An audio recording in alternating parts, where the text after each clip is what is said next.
2024 பாராளுமன்ற தேர்தலில் நம்முடைய பாரத பிரதமர் நரேந்திர மோடி அவர்களுக்கு தாமரை சின்னத்திலே நீங்கள் வாக்களித்து நம்முடைய பாரத பிரதமர் அவரை 3வது முறையாக தொடர்ந்து ஆட்சி கட்டில் நீங்கள் அமர்த்த வேண்டும் என்ற வேண்டுகோளை வைப்பதற்காக இங்கே வந்திருக்கின்றோம்.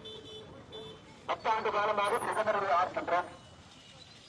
10 ஆண்டு காலமாக ஏழை மக்களுக்கு, பெண்களுக்கு, இளைஞர்களுக்கு, விவசாய பெருமக்களுக்கு நம்முடைய ஆட்சியிலே செயல்படுத்தக்கூடிய நலத்திட்டங்களையும் நீங்கள் பார்த்துக் கொண்டிருக்கின்றனர். இந்தியா எவ்வளவு வலிமையாக இருக்கிறது அதையும் பார்த்துக் கொண்டிருக்கின்றீர்கள். பொருளாதாரத்தில் எவ்வளவு உயர்ந்திருக்கிறது அதையும் பார்த்துக் கொண்டிருக்கின்றீர்கள்.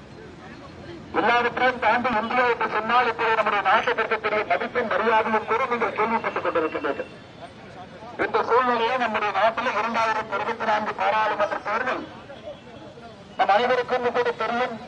ஓட்டு போடுவதற்கு முன்பாகவே, வாக்கு செலுத்துவதற்கு முன்பாகவே நம்முடைய பாரத பிரதமர் நரேந்திர மோடி அவர்கள் தான் வெற்றி பெறப் போகின்றார்கள் என்று தெரிந்து நடக்கக்கூடிய தேர்தல்.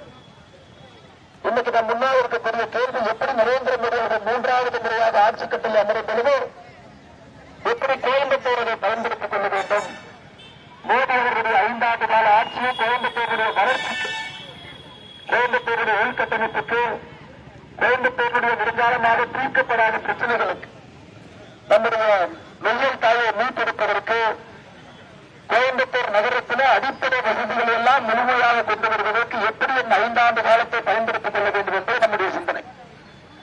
இன்னைக்கு நம்முடைய தேசிய ஜனநாயக கூட்டணி சார்பாக, பாரதிய ஜனதா கட்சி சார்பாக, மோடி ஐயா சார்பாக உங்கள் வீட்டு பிள்ளையாக இருக்கக்கூடிய ஒரு அன்பு சகோதரன் அண்ணாமலை கோயம்புத்தூர் பாராளுமன்ற தொகுதியில் வேட்பாளராக உங்கள் முன்னால் நின்று கொண்டிருக்கின்றேன்.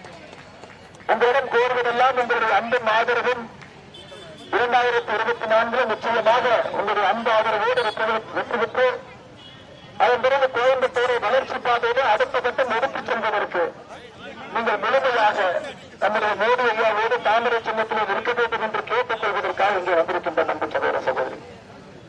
நம்முடைய கோயம்புத்தூர் தெற்கு தொகுதியினுடைய எம்எல்ஏ மரியாதைக்குரிய அக்கா வானதி சீனிவாசன் அவர்கள் என்னோடு இருக்கின்றார். நம்முடைய மூத்த தலைவர் அண்ணன் ஜி.கே. செல்லகுமார் அவர்கள் என்னோடு இருக்கின்றார்கள். நம்முடைய கூட்டணி கட்சியை சார்ந்த எல்லா தலைவர்களும் கூட, பாரதிய ஜனதா கட்சியுடைய தலைவர்கள் தொண்டர்கள் இருக்கின்றார்கள். அம்மா மக்கள் முன்னேற்ற கழகத்தினுடைய மாவட்ட செயலர் அப்பாதுரை அவர்கள் உள்ளிட்ட எல்லா தலைவர்கள் தொண்டர்களும் கூட இங்கு இருக்கின்றார்கள். நம்முடைய வேறு கூட்டணி கட்சியினுடைய எல்லா தலைவர்களும் கூட, பாட்டாளி மக்கள் கட்சி, ஐஜேகே அம்மா லீனா ரோஸ் அவர்கள் நம்மோடு இருக்கின்றார்கள். லீனா மார்டின் ரோஸ் அவர்கள், அதேபோல நம்முடைய அமமுகவுடைய பகுதி செயலர் கருப்புசாமி அவர்கள், அண்ணன் செல்லபாண்டி அவர்கள் இருக்கின்றார்கள்.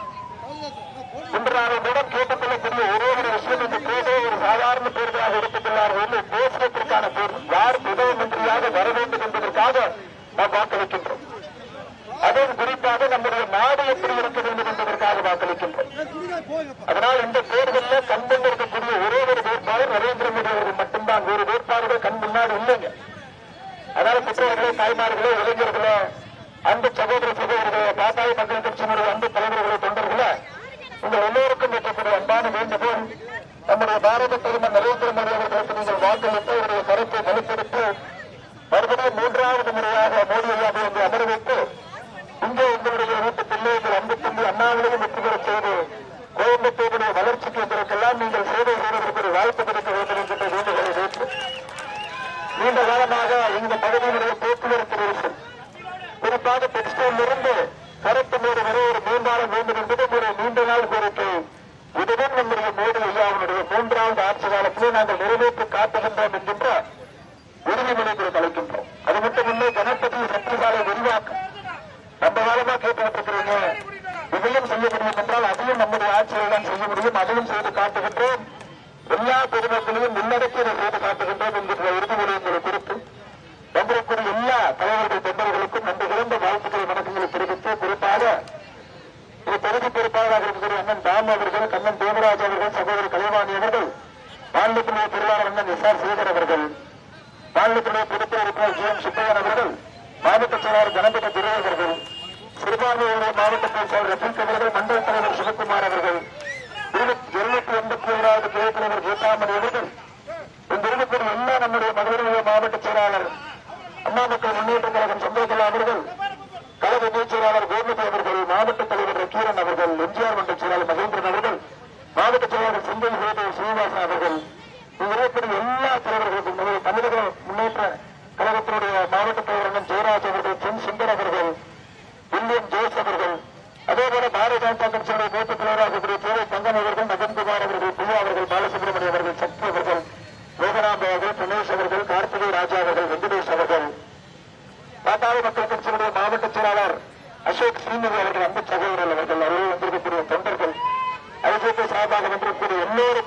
வாழ்த்துக்கள்.